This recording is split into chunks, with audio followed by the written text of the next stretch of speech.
Hello everybody and welcome to Omnipoke, the channel that brings you guys everything Pokemon. I'm Jack and today I'm here with Joe. We're doing another discussion video. This time we've got some expanded regionals coming up in the UK. So we're just going to be talking about what we think is going to be good going into the format.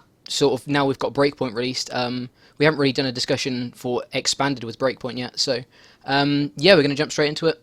Joe, if you want to start us off. Yeah, so as normal, we'll go through the top decks that have been doing well in the past, go through those first, and then we'll hit you up with some more rogue stuff. So starting off at the top, as per usual, is Yveltal and just other dark decks in general. There's plenty of ways you can play Yveltal at the moment. There's still Yveltal Maxis, which is obviously like the most popular concept. Even that's seeing some diversification at the moment. A lot more people are playing the Fright Night Yveltal, which is a very cool tech. It's really good for stuff like mirror matches, and it helps you play around a whole different bunch of things as well. Gives you sniping options against stuff like Groudon, which is something to be aware of going into the new format, basically, because some people might play Groudon. It's interesting to see that some people are dropping lasers, like Israel Sosa played a list that had Parallel Cities and Silent Labs rather than Laser Bank, and he sort of it was with the idea of having a more consistent Maxis engine, because you don't have 7 cards out of your deck, or 7 or 6 cards out of your deck which are dead cards, as in the lasers and the Verbanks, and instead you just have stuff like Disruption cards, Silent Lab, and Parallel. I think he was also trying to have a slightly better Rayquaza matchup as well, so that was his motivation behind it. But I think going forward there is a higher emphasis on Archies, because there's a few evolution decks, not Archies, Maxis, because there's a few evolution decks popping up. So I think definitely Maxis is probably the strongest way to go. But there is still a straight build, which is just a thick laser line and playing stuff like the new Fury Belt in high counts, and having stuff like maybe even Assault Vest. I went to a League Challenge with a Yveltal deck that had 2 Assault Vest, and it was like, whenever I drew that card, it was like the best card to see in the situation for almost like any deck that I played against. So I really like Assault Vest's power. So by that logic, Fury Belt should be really good as well. So just having really high counts of that gives you better matchups against a whole bunch of things. Makes it harder for stuff like Vespi Bloom to one hit you, slightly better Archie Stoice matchup, stuff like that makes it very appealing to me. So I think Yveltal, if anything, just gets stronger and pretty much remains the same. And then for another diversification of dark decks, there's the new Rye Tx, which is looking really, really fun. I've only just started testing it, but its output and speed is very appealing. Basically, you're just trying to play and really abuse energy acceleration in terms of item cards. That's 4 Dark Patch, 4 Max Elixir, and you have a combination of the old Darkrai and the new Darkrai. The new Darkrai's attack does 20 plus 20 more for each Dark in play. For just a double colorless energy, or just 2 darks. It's just basic darks in the deck, and you can be hitting huge numbers when you include Laser Bank in there very early on, and then you have the option to Night Spear against non-EX decks anyway. So plenty of options with both Darkrai's and plenty of output there as well. So dark decks are looking pretty good for the future, because you have plenty of options. You have like Baby Yveltal still to help you out against stuff like Toad and Sableye. So you're not going to be fatigued too much. Really good against Trevor, which has also been popping up because of weakness. So matchups, it's all looking pretty good for Yveltal. Nothing it can't handle, really. Yeah, I think Dark's really strong at the moment, especially with the new Darkrai and stuff. I think it just pretty much gets better and better from here. Next up, another sort of main series contender, Toad. And Toad variants. Toad's always been about, and it's still going to be about in the next few weeks. There's no reason to sort of stop it being played. First up, we've got Toad Tina. Obviously, the more quite a disruption-based one. Toad Tina sort of goes in early with the Toes to try and disrupt you from items, and then sort of sweeps up with Tina. Means you struggle to get if they manage to get all of your energy off, Tina can really, really punish you because you can't attach DCEs and things like that. You also can't play stadiums, and there's quite a heavy sort of emphasis on stadiums at the moment, and having a correct stadium in play. As you'll see as we go down the list, a lot of the decks don't need a stadium, but they really want a stadium if they can have one. So it's another kind of disruption card that or disruption technique that Toad Tina can get away with. And obviously Tina can also help speed up the prize trade. If you've taken maybe 2 or 3 prizes with Toad, you can really sort of speed up with Tina just because it does so much more damage than Toad. And in Expanded you do have lasers if you need to do the extra damage, so there's definitely sort of a more versatile sort of output with Toad Tina. But in Expanded, Toad has a lot more damage output anyway, because all variants have access to lasers. And then there's Toad Bats as well, which is another variant that can do so much damage. It's kind of it only relies on the Toad really. But it relies on taking, rather than only doing 50 damage a turn, you've got then lasers and the bats to try and turn it into a 2-hit knockout on EXs. So anything that's trading against you, you can also trade against it, but you're also locking them at the same time. So theoretically you should be in a really good position there, because they can't use pretty much half of their deck because of how reliant decks are on items at the moment. But you're also doing really, really big output with the bats and the lasers, and like I say, disrupting them as well. So obviously a really, really nice contender, and it's another Toad variant that's always been about, just because of how sort of consistent it is as well. You draw into your bats when you need them, you get so much extra value from the bat damage to try and win the prize trade. So it's another really, really nice sort of variant. A newer variant that's come about is the red card Delinquent variant. This is a really, really disruption based Toad.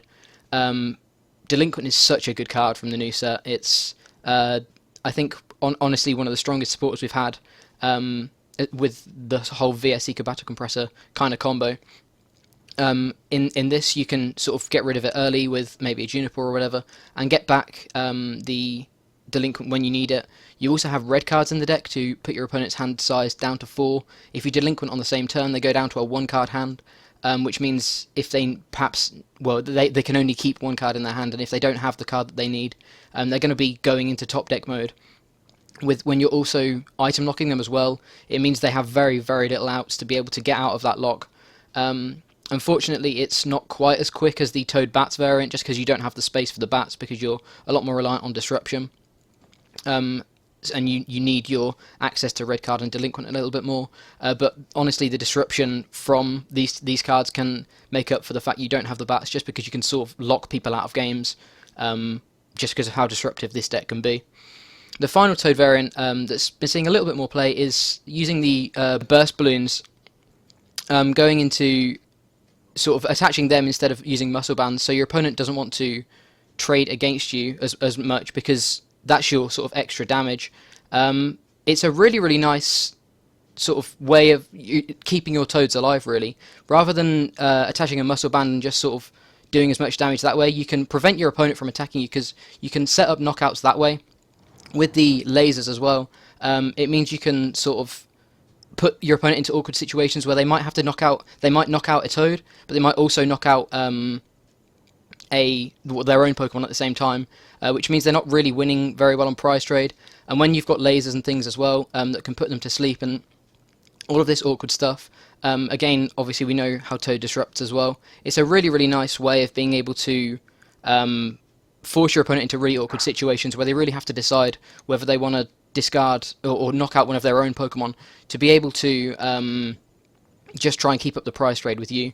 So I think that's probably one of the more rogue variants that's going around at the moment, but I think it's definitely got a lot of potential, and I think not many people are really going to be expecting to see you drop a burst balloon on your Toad, and they're going to be put in a pretty awkward situation.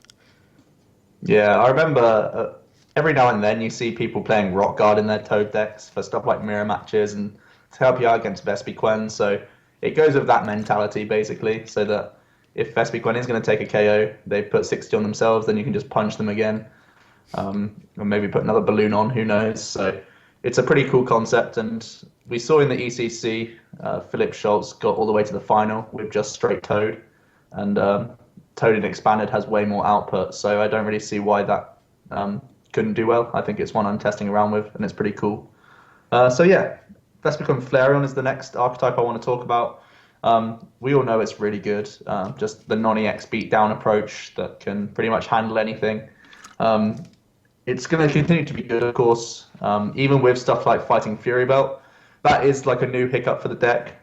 People might be teching in Bayonet as a thing now, like a 1-1 or a 2-2 line. It also helps you get around Life Dew for stuff like mirror matches and for Sableye Garbodor. Of course, Garbodor shuts off the Bayonet, but you can have your own tool disruption cards anyway, like Zerosic at the very least, and then you get rid of the tool on Garbodor, or even like Lysander kills Garbodor, and then you can have the Bayonet set up to deal with the Life Dews. So I think that's a decent tech, so that you don't have to play a ridiculous Pokemon count, because Fighting Fury Belt, like the thing that Vespi and Flareon hated to do was deal with like Mega EXs. That sort of HP is just too much. Too many discards early on, you just end up losing. So by having stuff like Fighting Fury Belt discarded or not useful thanks to Bayonet, that's very, very helpful. So either playing Bayonet or some like Tool Scrapplers is probably going to be needed now. There's a few other diversifications it could go for. Garbodor is a thing that I'm seeing slightly creep into their decks a bit more now, every now and again. Depending on how popular people think Raikou Eels is going to be, I'm personally a big advocate of that deck. I think it's a very strong one of my favorites right now in the format. So Garbodor can really put a nail in the coffin for that matchup.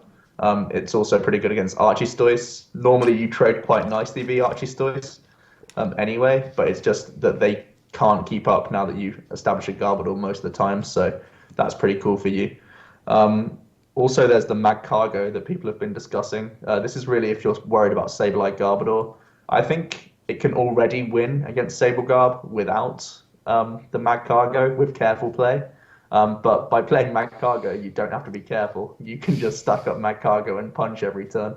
So for those people struggling with Sableye Garbodor, a 1-1 or 2-2 if you're really crazy, line of Magcargo to deal with Sablegarb is definitely an option for the deck.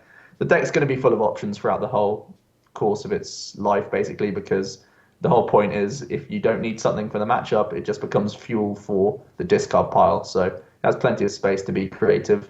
So I still think it's going to be really strong.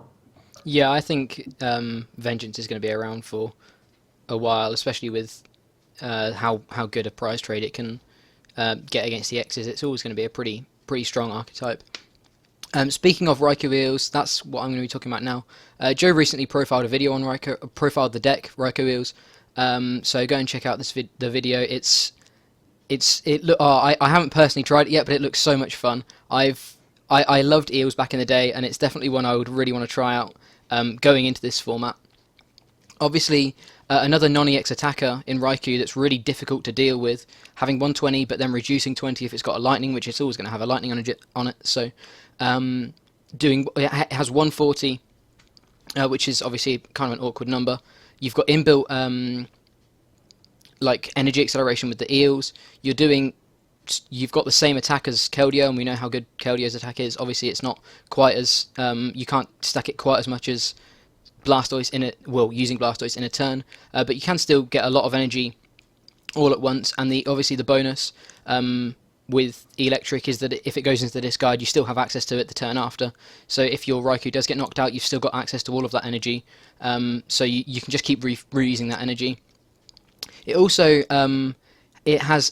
it's the only deck that I think it has ever been able to say it can actually justify playing Magnezone EX as well, which is kind of a personal favourite of mine and Joe's. It's a really versatile attacker. I believe it's for 3 lightning. It does a double 50 snipe. Yeah. So against these non-EX decks, you can take out 2 Combi or 2. Pretty much 2 Combi. Sometimes the 2 Eevee if they're playing the 50 HP one. You can take 2 prizes in a turn, and obviously the energy is a lot less awkward to set up when you've got Electric as well. And then as sort of a big hitter, you've got things like Pikachu EX, which is one that saw a little bit of play, or a little bit of talk when Magnezone from the new set, or from Breakthrough, was first announced. It is one of the cards that can sort of be a big hitter for the late game. And you've also got you actually have access to the old Rayquaza EX as well, which obviously did 60 for every lightning you discarded. So that's 120 if you 180 if you discard 3. Which obviously knocks out an EX really nicely. You would have to run fires to be able to deal with the awkward attack cost of like these Dragon Pokemon, but I think 1 or 2 fire can probably justify playing a Rayquaza just because the deck is going to be pretty consistent in getting it when it needs it, and it can really finish off the game a lot quicker than maybe stacking up a Raikou with so much energy. Your opponent can see that coming from a mile off. If you can drop down a Rayquaza in a turn and kind of address whatever's in the way, really. It doesn't really have a damage cap to an extent that it's not going to miss knockouts or anything. So yeah, it definitely has some options for dealing to take one shots as well. And I think the deck is just so much fun. It's more of a meta call. I think the more people start seeing this, the more Hex they're going to play, the more emphasis on Garbodor we're going to see. But at the moment, while the format's kind of a little bit shaky, and perhaps Garbodor and Hex aren't being utilised to the fullest capacity, Raikou could definitely do some real work in this format. Yeah, I think just because it's fairly unknown at the moment, people are just flocking to Yveltal because it is, the safe play deck basically. And if a lot of people are playing Yveltal, you can just come in with Raikou. They normally play 1, sometimes 0 Hex if they're highly focused on the Maxi build, and the list that I profile played 2 Evo Soda, so you still get your Eels out, and then you just win by being a Lightning type, and simple as that basically. So yeah, there's a lot I like about Raikou. Next up is Archistoise. It's pretty simple. The deck doesn't change at all basically from the new set. It actually just gets a little bit harder for Archistoise because other people are going to be playing fighting Fury Belt, and there's a higher emphasis on Sableye Garbodor. Obviously, Garbodor is poison for the Archistoise player. So I think Tool Scrapper was a card that people were sort of throwing in, throwing out of Archistoise. I think now it's pretty much a solid staple for the deck, maybe even 2, because it's so important to be able to break the lock for a turn, or to get rid of these Fury Belts so you can keep getting one-hit KOs. So I think that slight reduction of consistency cards might be an issue for the deck, but at the same time, there's a few decks popping out that actually get really punished by Archistoise, namely Raikou Eels. It has absolutely nothing for that deck. It's like the main auto loss that it has. So Archistoise can still just do its thing, Sometimes Archistoise can just explode and win from there. So yeah, you have to be careful about Sableye Garbodor. It's still a winnable matchup in my opinion. AZ might be a card that you have to tech in because everything becomes a Lysander target. You could either Archie into Blastoise, put loads of energy on Keldeo, and AZ up Blastoise at some point, or you can go into Blastoise, actually attach all the energy onto that, and then AZ up your Keldeo at some point in the game. Because too many Lysander targets in that matchup, you just need to have one attacker with a whole bunch of energy at some point in the game. So if you can get any Tool Scrapper going on to break the lock for a turn, literally get 6 to 7 energy all on one Pokemon, focus on literally a single Pokemon, you can win that matchup. So that's a little insight into Sableye Garb, but against everything else, I think it's still pretty decent. Yeah, pretty much. We know how Archistoise works. Speaking of, the last deck we're going to talk about of the main sort of archetypes that you're definitely going to see over the next few weeks is Sableye Garbodor itself. Obviously, there's been a lot of controversy about this deck and about how good Puzzle of Time is in it, and how difficult the deck is to play against. Obviously, the deck has incredible disruption. Turn after turn, getting hammers back, getting what are they called? Trick Shovels, that's the one. Getting Trick Shovels back. You now have access to Delinquent as well, which is another insane card in that deck. Yeah, obviously the deck is the number 1 disruption deck, I think, at the moment. Even more so than Toad, just because you can without fail pretty much do it every turn after turn after turn, and you will fatigue your opponent. I think people have listened to how good this deck can potentially be, and I think a lot of people will have tested against Sablegarb and will have worked out how their deck how their deck wins against Sablegarb. So you're going to be going into matchups where people probably are going to be knowing what they're doing against your deck. That doesn't mean you're going to lose. One mistake can sort of win you the game, just because one misplacement of energy or one missed turn of energy or something like that can sometimes just win you the game as Sablegarb, just because they can't keep up with your disruption. But I think that perhaps the more worrying thing is everyone is going to know how to play against Sablegarb.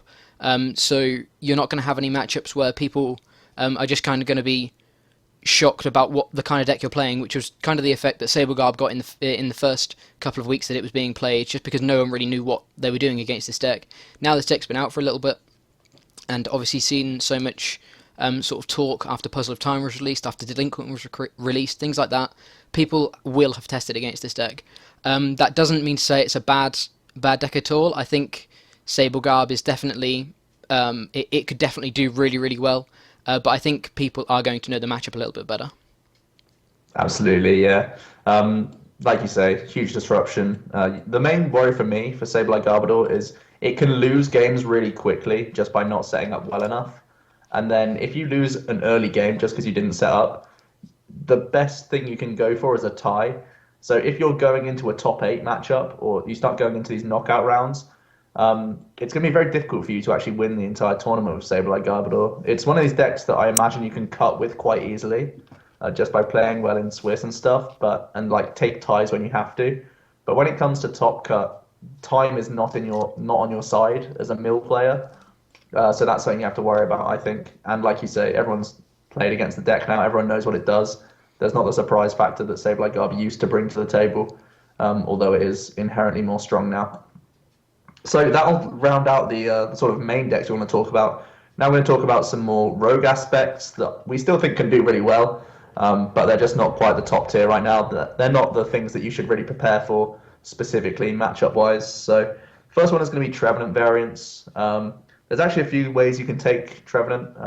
We have profiled Trevenant Dusknoir recently, and I think that's a really, really awesome deck. I mean, having the spread damage from the break, putting 3 counters on everything. It can't be shut off by Mr. Mime because it places counters, which is fantastic. So your opponent is being locked on turn 1 for items, and that alone is really strong. And then you have this incredible sniping potential that you get full value out of thanks to Dusknoir. It's a very, very nice lock deck for sure. And it's probably the most aggressive of the Trevenant variants we'll talk about. There's also the Trev Balloons list that plays like 1 to 2 Wobbuffets. I think that's also a very cool option for you. It's a lot more dedicated to using the stage 1 Trevor's attack that does 60, 20, 20 snipes, because the 30 damage sniping from the breaks are way less useful for the most part unless you're up against very specific matchups. But you use Burst Balloon to get you there in terms of damage as well. So that's very cool. Quick tip is that you need to play Headringer in that matchup so that Shaman can just bounce around you. I think we all know about that for sure by now. And there's also the red card Delinquent build of Trevenant. This is in fact using the old Phantump, because the new Phantump has Astonish, so you can get even more consistent Trevenants these days. But now with red card Delinquent, you actually play the old Astonish Phantump, so you can put your opponent down to a 0-card hand by going red card to 4, Delinquent down to 1, Astonish, their hand is 0, they have 1 top deck. If they can't draw well off of that single top deck, then you can then establish a lock, and from there it's going to be very difficult for them to win. Essentially, you're almost like a Vespi Bloom where you're trying to rush your opponent very quickly. You don't have much in terms of late game, but you're trying to disrupt so much in the early game that you just win games in like 3 to 4 turns. So that's also an option for the Trevenant players out there. But basically, just turn 1 lock is super annoying for everything. It gives you like a pretty strong Toad matchup as well, because you just have the more HP, you're the non-EX and stuff like that. So it's another form of item lock that has good matchups against Toad, good matchup against Sableye Garbodor, which is important. The biggest threat is, of course, Yveltal and Dark decks, because they really need nothing to get going, and they can still just beat you down quite easily with weakness. Yeah, I really like Trevenant at the moment. Just going back to the Headringer thing, I believe the list that won in Florida, I could be wrong, so feel free to correct me in the comments, but I believe he played one of the new Trevenant rather than Headringers to deal with like the Shaman loop. But I don't know that for sure. I may have just read that somewhere. But you do actually have that option if you don't have access to Headringers. But yeah, that's another option for you. Next up is Groudon. Groudon is seeing a bit of a resurgence, just because of how sort of disruptive the format is at the moment. Obviously, Groudon is not worried at all about hammers, just because of that Omega Barrier means that all of the energy that are on Groudon will stay on Groudon for the rest of the game. So yeah, that's why Groudon I think is seeing a bit more play at the moment. I think probably the biggest way, or the most successful way you're going to play Groudon at the moment is with hammers, and trying to disrupt a little bit yourself. Obviously, you take 4 turns to set up this huge attacker, and when you do, you've obviously got a real threat on your board, but you have to take 4 turns to do so. So in those 4 turns, you have to make your opponent go through your Wobbuffets and your Robo Subs, and you have to try and disrupt them as much as possible. And that's why people are going more down the hammer route and maybe playing a Flare Grunt or a Zerosic in there as well, just to try and stop your opponent or slow your opponent down. So eventually, when they do have to deal with this 240 HP monster, they've got a lot less resources to do so. An important sort of note for the Flareon Vespiquen matchup. That's pretty much how you're going to win, just by getting rid of, trying to get rid of all of their DCE, using your hammers and your Zerosic and things like that to go through all of their DCEs. So at that point, by the time you bring up your Groudon, because it's got a Focus Sash on it, they have to have 2 Flareon to be able to deal with this Groudon, and then that's so many resources. They also have to be doing enough damage to break the Sash as well. It's obviously really, really annoying, especially if you do have access to these hammers. I think it's something that Groudon hasn't really seen too much before. It's been more focused on making sure you get that turn 4 Groudon.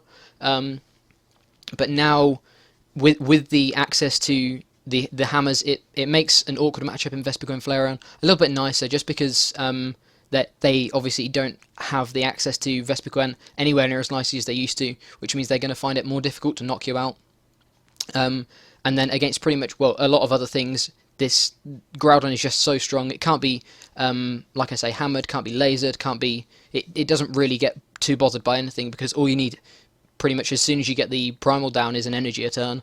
And as soon as you have 4 energy on, and some way of getting into stadiums, you're going to be doing 200 damage at least each turn. Yeah, I think it's really good. It's one of these decks that sometimes, if you just set up correctly, it just literally puts your opponent into a state where they cannot win. Like, you win the game, and that's just such a strong statement to say that you can just do that sometimes. I think a few decks are aware of Groudon popping up, and you can see that people are starting to play snipers and stuff like that. So if you are the Groudon player, you might want to invest in maybe playing Mr. Mime or something like that to try and protect Groudon, because I think people are playing stuff like Fright Night Yveltal and other snipers and stuff like that. So it's something to be aware of. Even bats can really annoy you. It can break sashes and stuff like that. So it's a worry for Groudon, but most of the time I think it can, like against stuff like Toad, it just loves it. It's like a free win. Sableye Garb is almost free as well. So yeah, it can just, you turn over a Groudon and your opponent can be slapping their head like, wow, I've just lost. So yeah, free wins are always nice, and Groudon can get you that sometimes. Next up is Mega Rayquaza. Mega Rayquaza is a very fast, very powerful deck. Pretty simple stuff. We all know what it does. People have basically trimmed down their supporter lines to maybe like just 3 or 4 supporters, sometimes maybe a couple more, but so that they have an intensely powerful engine just based on Trainer Draw, as well as Shaman and Hoopers. Most are playing 2 Hooper now, sometimes even 3 I've seen, to just spam the board full of Shamans, get plenty of draw in the first turn, and then you drop a sort of annoying supporter card on the first turn, be it something like a Judge or a Hex Maniac. You can even tech red card into your deck as well, just for when you're cycling through all these cards. You can play a turn 1 red card and just say, hey, look, I've got a Rayquaza ready to go here that can hit 240 next turn, and you've only got 4 cards in hand, so can you deal with that? And if no, you're probably going to do really well. Rayquaza has a really nice high HP. It's got a fairly good, which gives it a fairly good Vespiquen Flareon. Even though people do play Jolteon, it's difficult for them to find the Jolteons, and if they're evolving into Jolteon, it means that Eevee doesn't become a Flareon, and it's harder for them to get a chain of attackers going when they need an additional stage 1 in the process amongst all of that. It's got a relatively okay Yveltal, kind of iffy, but it's normally the Yveltal player that has to commit more than the Rayquaza player does. It sort of depends on if they play Parallel City or not, the Yveltal player. Like a decent Archiestoise, going down the list, I think it's got fairly decent matchups. It doesn't really appreciate Sableye Garb, well, it doesn't really at all. Although you do have Mega Turbo to recycle at least your basic energy. And that's something that you don't have when you're playing against Toad. I think Toad is actually the hardest matchup for Rayquaza, because although you can just outspeed them sometimes, if they are able to do stuff like Tool Scrapper and put on head ringers and stuff like that, you can never get access to your Mega Turbos. So you're very reliant on just manual attachments each turn. You're basically at the whim of the Toad player if they have the hammers in hand or not. And also you have to be able to play around their Giratinas as well sometimes, which can be awkward for you. So I think it's one of the decks that really does fall prey to other disruption decks. But against non-disruption based decks, it's one of the best out there. Yeah, I think it's really strong at the moment. It's been seeing a bit more play here and there over the past few weeks. So yeah, it's definitely one to be aware of. Next up, another deck that's seen quite a bit of play lately is Vespi Bloom. Basically, it's a lot like Archistoys. 58, 59 of the cards are going to be pretty much the exact same as before. There's very little that changes. Obviously, what the deck aims to do is to try and bench your opponent. So, by getting this turn 1 Plume and running through your deck so quickly that you can take 2 or 3 knockouts turn after turn with Vespiquen, there's enough Pokemon in your discard to be able to do so, whilst locking your opponent at the same time, to the point where they can't get enough benched Pokemon to outlive you. And that's kind of what the deck aims to do. It's a deck that it's another sort of form of Trainer Lock. I think it's probably, in my opinion, I think it's the weakest, just because it's self-Trainer Lock as well, and it doesn't have access to some of the more it's not as versatile as things like Trevenant or Toad, because they can both play like the Burst Balloons. They can both play things that can sort of increase their output or manipulate that output at least. Vespi Plume is another style of lock deck. It tries to train lock your opponent, but it also tries to bench them at the same time, which is basically their win condition, because it's going to be very rare that you're going to take 6 prizes in a game with Vespi Plume. It's definitely one to be aware of. It's obviously good enough to see some play, and it's probably one you should perhaps just see how your deck would deal with a turn 1 trainer lock, because even if you don't see any Vespi Plume, Trevenant is about, so you probably will be turn 1 trainer locked at some point throughout the day. So it's definitely useful to know how your deck sort of operates under turn 1 trainer lock, and it's definitely one to perhaps test against just a little bit, perhaps not as much as some of the others we've been saying, but I think it's definitely one that is really, really important to know that is out there and that you could be facing in the next few weeks. Yeah, absolutely. It stays almost the same. A quick note though, when Generations isn't legal yet, is it? It's another couple of weeks, I think. No, I don't think it's legal yet. But Revitalizer, I think that's what it's called, Yep. the one that can get grass Pokemon back. That could actually be really good for the deck.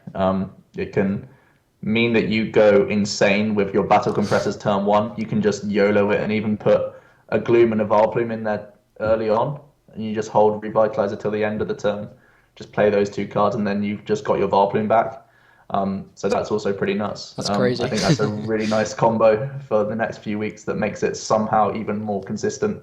Never thought I'd say that, but yeah, there you go. It could even just be a 1 or 2 of in there. Yeah, I'm not even 100% sure when Generations is legal. I know it's not legal yet, but it will be before the end of our regionals, so it's definitely one that will, a card that will probably be featured in Vespi Vileplume in the next few weeks. Okay. So next up is Virizion Genesect. How long has it been since we've mentioned this deck? Thanks to Max Elixir, it potentially has a new breath of life. You use Max Elixir to try and get a turn 1 Virizion, and then from then on you can try and use future Max Elixirs or energy switches or Colress Mechs, sometimes even DCE, to try and survive with Genesect for then turn 2 onwards. So the Virgin player is potentially a turn quicker than it used to be in the past. And sometimes that one turn of quickness is going to be flipping a whole bunch of different matchups. I think Virizion Genesect in the past already had a roughly 50-50 against Yveltal. And not many decks can actually say that when you look down the list. I think Yveltal finds itself slightly favoured in a bunch of matchups. Virizion Genesect is almost solidly a 50-50. Depending on if they play the lasers or not. If they're not playing the lasers, I think the Virgin is slightly weaker once again, because then they have to worry about stuff like Fright Night Yveltal. And it really struggles to one-hit Fright Night Yveltal because it doesn't have Muscle Band or G-Booster support, because Fright Night turns it off. But if they're playing the lasers, I think Virgin is favoured. Archie's Toys is still awkward. Depends if you can get one Genesect going with like a red signal kill Blastoise and stuff like that, but it's weird.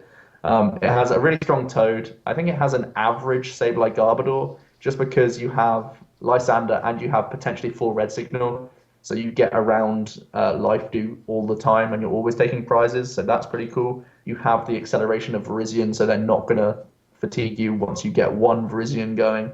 Um, it has a really fantastic Groudon, like a hilariously good Groudon. So if people are getting smart and playing Groudon to deal with the Train Lock decks, Virgin can actually thrive. It also has a very nice Trevenant matchup. One of the best Trevenant matchups out there, alongside Yveltal, is actually Virizion Genesect, because you have 4 red signals and most play one Lysander as well.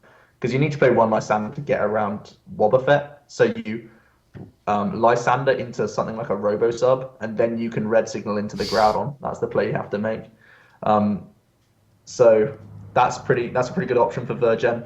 It still really doesn't like Vespiquen and Flareon. That's still like a horrendous matchup. That's not going to change. There's a potential to play Lugia EX because you're already playing Plasma Energy. You're playing Acceleration with Virizion. So Lugia could be an option. It gets you around Life Dew as well against Sableye Garbodor. Not too sure if it's correct to commit that much energy to a Lugia for such a heavy energy denial deck, but it's still an option if you want to close out the game quickly. So Lugia could be a potential add-in to the deck, but Virgin gaining Max Elixir and having Hooper makes it fairly consistent to get the turn 1. It usually uses Skyro Bridge to get free retreat on both the dudes as well, so yeah, it's a pretty nice option, I think. And, it's an old classic where 2 really good abilities, 2 really good attacks. We know it's solid. It's just got that added bit of quickness to make it potentially viable again. Yeah, I know you were really enjoying it when Breakpoint was first released, so I know it's definitely one that I think we've both looked at and thought this could be at least some sort of resurgence for Virgin. Not necessarily perhaps the tier 1 it once was, but it's definitely out and about there, I think. Next up is Night March. Obviously, unfortunately, whether it's unfortunate, I don't know, but considerably worse and expanded than standard. But yeah, so there's sort of 2 ways to play Night March, as there pretty much always has been. You've got the speed that focuses on taking 6 prizes in 3 turns.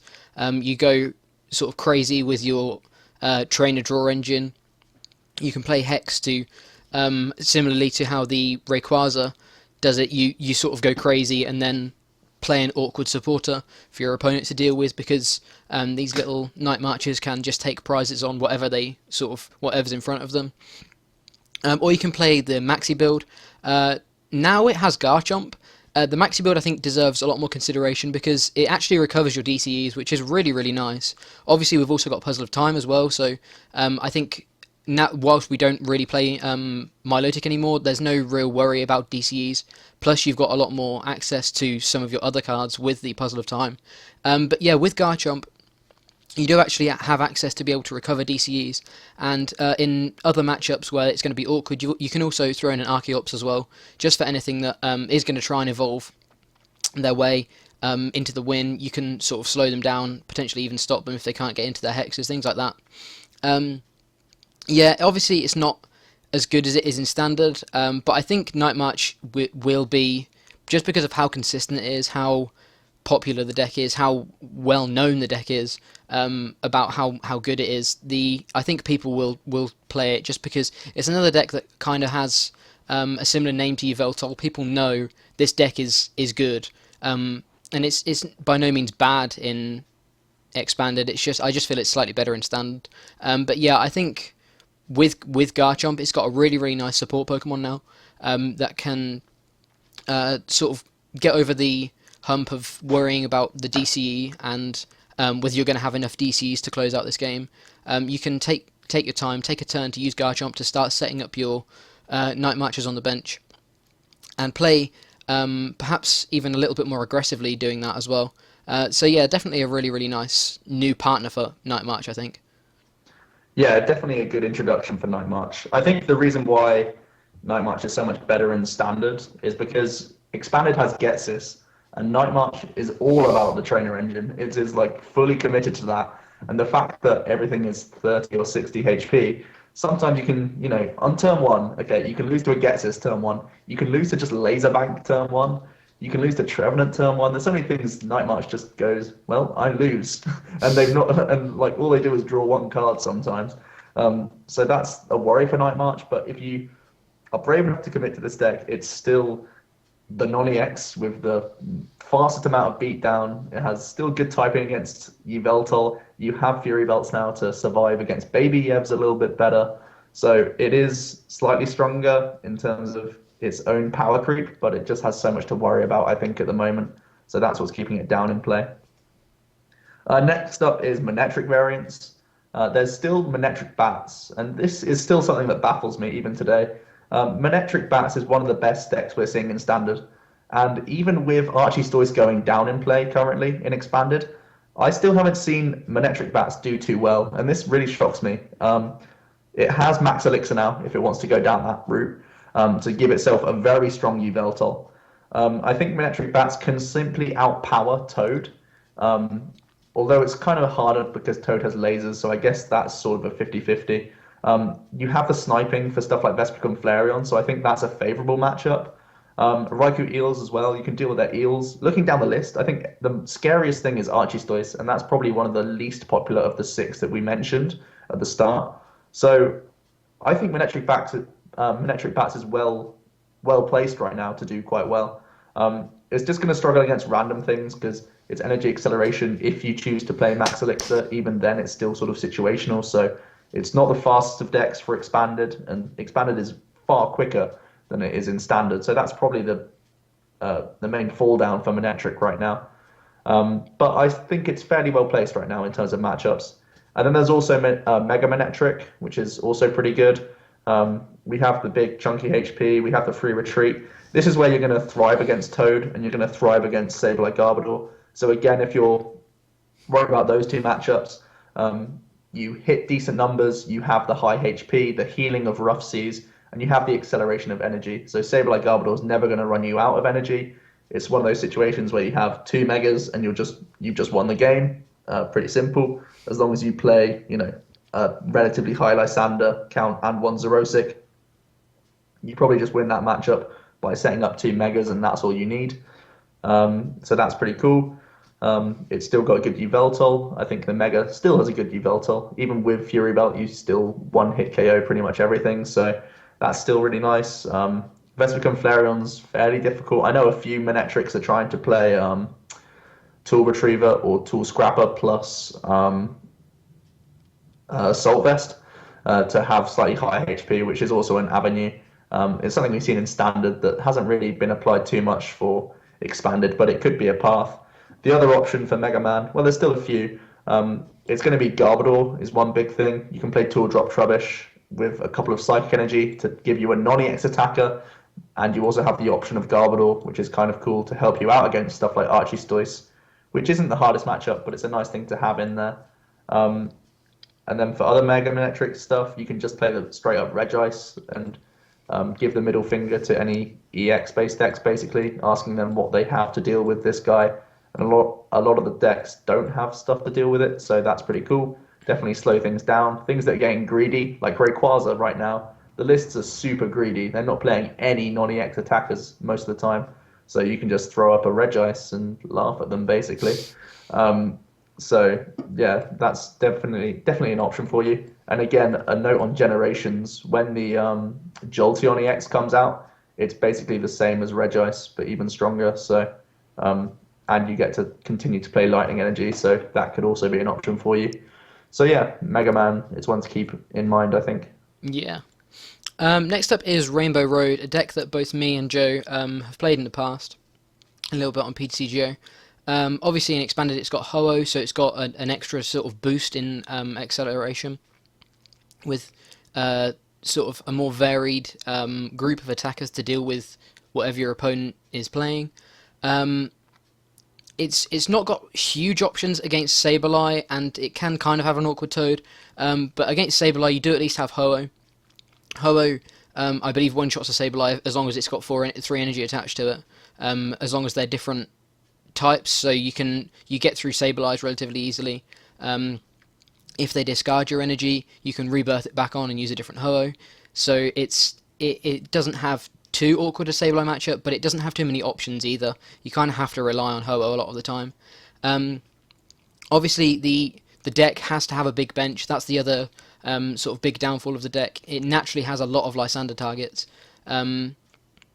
Just because all of your output is part of your bench, it's going to mean there are a lot of targets on your bench which you perhaps only want to you've only got on the bench to be able to do extra damage, which means they're very unlikely to have energy on them, and they're going to be awkward to either get out of the active or things like that. But yeah, so that's probably one of the deck's biggest downfalls. It's got a really good Yveltal and kind of EX overall, just because it's a non-EX attacker, and it's something that you're going to see over the next couple of decks that we talk about, how good non-EX attackers are, because they often will prize trade up against EXs, and sort of make the maths or the prize trade awkward for your opponent. Obviously, against Yveltal, it's got resistance as well, which means they're going to have to commit a little bit extra to be able to deal with the Xerneases that you're going to be throwing up, and to be able to do all of this damage, you are going to have a varied number of different types, which means you're going to have a tech for pretty much a lot of the decks that we've spoken about today that you wouldn't normally have a good matchup against. You're going to have a Pokemon in there that can at least help with that matchup, or another Pokemon that will at least sort of support you in the game overall. Things like Darkrai and Keldeo. I think its strongest trait is the fact that it can really do well against these EXs, and it can really prize trade well. And I think that's definitely a really sort of attractive trait of a deck when the format is so EX based at the moment. There's only one or two decks that really get away with not running running very little EXs at all. Yeah, that's definitely true. I think, yeah, you said it completely. Its most tempting reason to play really is that it has decent EX matchups, mainly Yveltal. And this is one of the decks that actually has the best Yveltal for a non-lightning deck, because high HP plus resistance, you can even play Fury Belt if you want to now. And it's very difficult to get around the Yveltal variants, so it's a pretty cool option, and it's got relatively similar weaknesses to something like Raikou Electric, so you might want to test out both of those if you're looking for something sort of anti-meta and kind of funky. Next up is going to be Donphan. This is one that's sort of tried to creep in and out of the format now and again. Yveltal is really strong right now, so that's the biggest reason why Donphan is not good right now. But if you... Also, it doesn't have a great Toad, but you can play funky stuff like High Ball Lucha Count. You can even play a 1-1 Groudon. It's been something I've played around with a little bit for now. A 1-1 Groudon actually gives you a really good matchup against Sableye Garbodor and up against Toad, if you can develop it, of course. And then Donphan itself, just having a fairly good matchup against stuff like Raikou Eels, of course. It's going to do well against anything Manectric. It's going to do well against Vespiquen Flareon. So it's got good matchups and it's got bad matchups. You have to sort of take it hand in hand. I think it really doesn't like Toad. It doesn't like Trevenant at all. Like, it gets stomped by Trevenant because it also resists. And Donphan, most of its output is good against EXs, like Fighting Stadium, and Bangle is often played. So you do really poorly against Trevor. You don't have the best Rayquaza matchup either, but you do have Focus Sash to keep Donphan alive, and hopefully you can just wreck once or twice in the game. But I think a 1-1 Groudon in a Donphan deck actually gives you fairly decent matchups almost around the board. Like I say, Yveltal's still hard, but maybe the Groudon can swing the matchup by taking like 4 prizes if you Focus Sash it and it survives. So it could be an option for you. Donphan's a cool one that you can sometimes tinker around with. It does struggle against those Trainer Lock stuff, though, overall. Yeah, it's another non-EX attacker as well, which is really nice. And the final deck I'm going to talk about, another fighting deck, another non-EX attacker, is indeed Garchomp. One that Ross Gilbert piloted over this past weekend, so I know it's a deck he's a real fan of. I believe he played it in Standard though.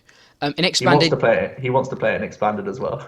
Trust me, he does. in Expanded, you actually have access to the old Garchomp from Dragons Exalted, and it was reprinted as a secret rare at some point as well.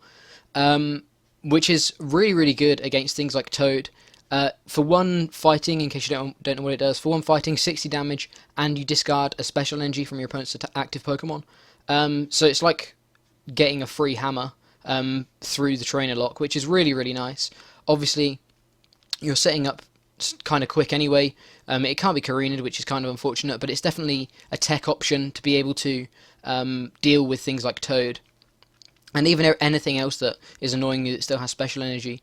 The 60 damage can still knock out sort of things that have been damaged a little bit earlier on, things like that. So it's definitely a nice little tech that you can add in there.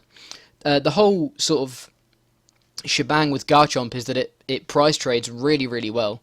Its second attack does 162 EXs without adding any of these sort of fighting based damage boosters, things like strong energy, muscle band. You all of this is before you add any of those, so you're going to be knocking out EXs very, very consistently with a non-EX that only costs 2 energy to use and has inbuilt energy recovery in its first attack and has Karina as well.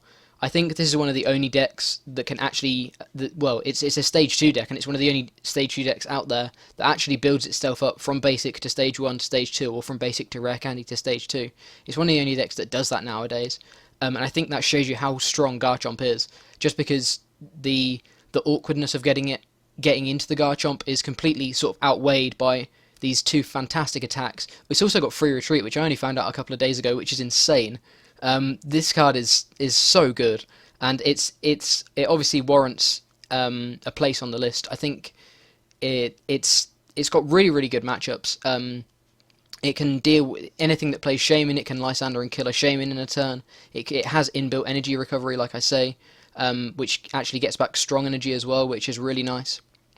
So yeah, it just does really, really nice prize trades, which is why it's doing really well. I think it's seeing a lot of popularity at the moment. Yeah, one of the coolest cards to come out of the new set. I think a slight worry as you convert it from standard to expanded, because it's definitely going to be doing well in standard. That's like guaranteed. Like, I've tested the deck a lot, and it's very good as a standard deck. For an expanded deck, Focus Sash is a bit weaker because a lot of things are playing laser, so it's not guaranteed to stick around as much.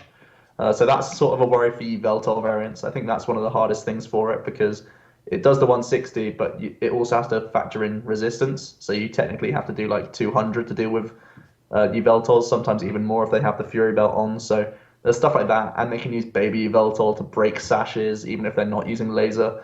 So it's not fantastic against Yveltal, but against everything else, I think it's really quite good, to be honest. You have the recovery to deal with stuff like Toad and Sableye Garbodor, so that's never going to be a problem for you. You have Focus Sash to deal with stuff like Vespi Bloom and Flareon and keep up in those races. I think you still played Jirachi promo as well to help you keep up in that matchup. Anything just trying to be really overindulgent like Rayquaza, you have the Focus Sash and stuff. So Garchomp is a really, really cool card, and I think I'd love to see it do well in Expanded. Not 100% sure it will, but it's definitely an option to play around with for sure. So the final deck we want to discuss is going to be Fighting Bats. It's almost similar to what I was saying with Manectric Bats earlier. It doesn't like the Archistoise matchup, but as that decreases, its matchups look a whole lot brighter. Again, you have the Focus Sash, you have the Karina engine, you have Bats to do big damage here and there. You have plenty of things going for you. Again, Yveltal is going to be a thorn in the side. You do have Focus Sash, but again, they get around it with laser sometimes. And they have the resistance, which is annoying. Stuff like, again, Breakthrough Yveltal, Fright Night Yveltal, it's a really nice card, and it's another thing that's really a pain to get around for fighting bats, so that's an issue. If you want to be super greedy, you can almost play it like Hawlucha Bats and have 3 to 4 Hawlucha, and really just try and punch these EX decks in the face every turn, and just have 1 to 2 Landorus to help you deal with the Vespi Bloom Flareon matchup and the Raikou Eels matchup. If you do it in that sort of regard, and you just Focus Sash up these Hawluchas, the prize trade is going to be very favorable for you for a lot of matchups. So that's probably the best way you can play Fighting Bats. It's probably a fun option, but like I say, it doesn't like these like non-EX Yveltal. Just things that are splashed as a one-off can actually take you a number of turns to get over, and once you do get over that, then your opponent's probably set something else up in the background, so that's an issue. Another horrible matchup for you is Trevenant, so watch out for that guy. But yeah, I think that's that covers everything we wanted to talk about. We're just going to suggest a couple of sort of personal favourites, like we do at the end of our discussion videos. So yeah, I'm going to start off. I've got one sort of the top 6, and then one kind of quirky one. I'll start off with Maxi Yveltal, though. This deck is the go-to deck if you don't know what to play, just because it's consistent, it's hard-hitting, it's got lasers, it's got access to pretty much, well, with Gallade and Archeops, it increases its consistency, or it helps with bad matchups. It's naturally consistent anyway. It after seeing it even more in practice over the past few weeks, I can. This deck is so strong. It's obviously it's the reason that it's the go-to deck at the moment, just because it's like I say, consistent, hard hitting, and it can deal with a lot of the threats in the format. It's going to be one that you're going to see throughout the day. People will be playing it no matter what. There's not going to be people that won't play it, whether it's the correct play. Even if it's not the correct play, people will still be playing it, just because it's a consistent deck that. If it hits the right cards when it needs to, it just does so much damage and is gets into what it needs to so consistently. It can really do well in pretty much any situation it's put in. Yeah, absolutely. So my first pick, I'm not going to any tournaments this month, but if I was going to be hitting up some tournaments this month, this would be the deck I would choose. And it's going to be Raikou Electric. I think, like Jack was just saying, everyone is drawing the same conclusion. Yveltal is probably the best deck right now, so why not just try and hard counter the best deck? Pretty simple. Raikou Eel is very, very good at dealing with Yveltal. With the Magnezone EX, and you're playing, 3 Assault Vest, you should have a very strong Vespi Flareon. You have a very winnable Toad with these rough seas and the reduction that Raikou already has. I think those are the 3 big ones that I want to tick off the list as soon as I start thinking about a deck. Raikou does those 3 things for me, and that alone makes me want to play the deck as, it's not overwhelmingly powerful in terms of powerhouse. I still think, although Pikachu and Rayquaza are options, I prefer it as being as non-EX as possible. Make your opponent just dig through their own deck. Normally, they don't have enough resources to deal with 6 physical Raikous. It's very, very hard for them to deal with 6 non-EXs of that sort of bulk. So I think, that would be my pick for the next month of tournaments if I was going to any, but they're also damn far away. And then my second deck kind of has a special place in my heart. It's going to be Trevenant Dusknoir. Obviously, doesn't have a particularly good Yveltal matchup at all, but I think it's the deck. In so many other matchups, it honestly feels like the definition of a control deck. You are trainer locking, you are choosing when you take your knockouts, choosing where you take your knockouts, choosing what you take your knockouts on, whether you want to take a 6 prize turn, or 6 prizes individually and deal with your opponent's attackers like one by one. It can do both. The trainer lock as well is really nice. Dimension value means the spread attack on Trevenant Break can be done for 1 energy, and with a full bench without Skyfield, that's 180 damage for 1 energy theoretically. Like Joe said earlier on, it can't be countered by things like Mr. Mime. I think the most awkward thing is the fact that Yveltal is the most popular deck at the moment. Otherwise, I think I may even consider still playing this over Yveltal just because of how much I enjoy the deck. It's pretty much all I've been playing on the ladder this past few weeks, just because the deck is so much fun. And even if you don't want to take it to a tournament, I definitely implore you to try it on PTCGO, just because I can almost guarantee that you will have fun with this deck. Yeah, that's a guarantee that I can also back. So my final pick is going to be pretty standard and boring. Vespiquen Flareon. The Vengeance deck, it's a non-EX, really good beatdown deck. It has the space to put in techs from week to week. There might be weeks where you want to play Mr. Mime. If, you have been scouting and there's going to be sniping around, you can up your Wobbuffet count if people are playing loads of maxis. You could play Wobbuffet and Hex if you really want to. Because I remember going back to Israel Sosa's Yveltal build, he played Silent Lab and Archeops. So even if you want to use Wobbuffet, it doesn't work. And that's like the go-to that Vespiquen Flareon has. So maybe even a mix of Hex and Wobbuffet's the correct way to go. Like I say, you have the space to put in these things like the Bayonet or the Magcargo for certain matchups you want, and from then on, you just have a very consistent battle compressor engine that can dump half of the clunk from the whole deck, and from then on, you're just hitting big numbers for DCE. Pretty simple stuff. It's a good non-EX deck that can hit pretty hard, and not many decks can handle that. Yeah, it's another that you're going to be seeing pretty much no matter what. But yeah, we've just reached the 1 hour mark, 1 hour and about 12 seconds, I believe. So I'm going to end it off there. Thank you very much for watching. We've discussed some decks you're definitely going to be seeing over the next few weeks. So if you're thinking about what you're going to see after looking at a week's results, come back here and see what we think is good against what, and you might be able to predict what is going to be up and coming in the next tournament you go to. But other than that, thank you very much for watching. I've been Jack with Joe from Omnipoke, and we look forward to seeing you in another video.